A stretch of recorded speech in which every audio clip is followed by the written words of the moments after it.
en entrant un simple mot-clé, je vais pouvoir accéder à différentes ressources du NAS. Je vous explique tout simplement. Je vais taper par exemple vidéo.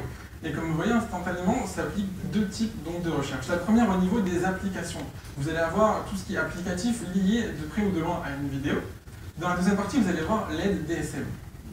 Justement, en parlant de cette aide, nous avons apporté une nouveauté qui est au-delà de l'aide en local, donc, qui était stockée sur le NAS, donc avec toutes sortes de documents, de tutoriels présents. Vous pouvez aujourd'hui compléter cette aide à travers de l'aide en ligne, justement, qui vous permet donc de consulter des données supplémentaires, donc des tutoriels, des explications. Donc je referme donc cette recherche. Au niveau du menu dont je vous ai parlé, donc je vais aller sur le menu donc, ici. Voilà, le nouveau menu qui est plein écran. Donc tout simplement, je peux faire défiler naturellement avec la souris les applications.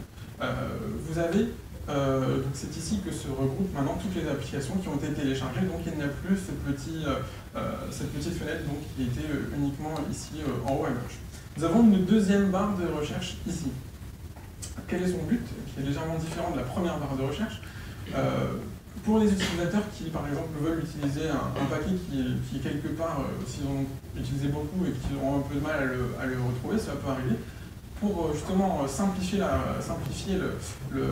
la recherche et pour toujours donc, améliorer l'utilisation, nous avons simplement besoin de taper un mot. Par exemple, je vais taper vidéo et vous voyez que je n'ai même pas fini de taper le mot que l'application est déjà mise en avant. Donc c'est instantané, c'est très rapide, toujours donc dans l'amélioration. Je reviens sur notre bureau. Je remonte donc sur la barre ici pour vous montrer donc une nouvelle fonctionnalité. Comme vous le savez, avant nous avions toutes sortes d'outils de monitoring du NAS qui étaient situés donc ici, qui étaient en bas et qui pouvaient donc s'afficher ici sur l'écran, sur la droite. Nous avons décidé de permettre à l'utilisateur de personnaliser cette interface et de lui permettre d'utiliser uniquement les fonctionnalités dont il avait besoin. Il suffit donc de cliquer sur ce nouveau bouton, le bouton widget que nous avons ajouté, comme vous le voyez ici. Et très bien. Bon, comme on dit, ce sont les aléas du direct.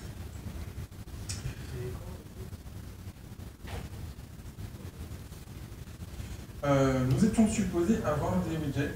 Donc, je vais tenter une petite mise à jour.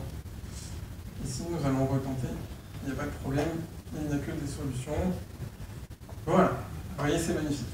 Alors, vous avez donc les widgets ici, donc avec différents types de ressources qui étaient déjà présents avant, mais sous une forme différente, qui étaient moins efficients.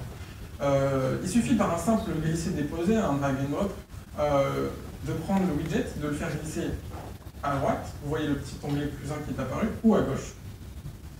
Et il me suffit juste de rappuyer sur le bouton widget ici, de retourner sur le bureau, et j'ai mes widgets qui sont apparus. Et je peux de là les positionner n'importe où sur mon bureau, il n'y a aucun problème.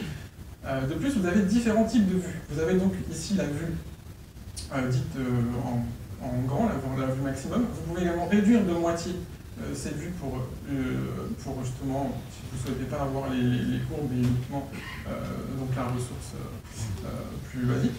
Et enfin, vous pouvez également intégrer par ce bouton-là le widget à la barre ici pour justement permettre une vue permanente sur l'utilisation des ressources de votre NAS. Voilà. Donc voilà un petit peu dans les grandes lignes les améliorations qui ont été apportées au niveau de l'interface.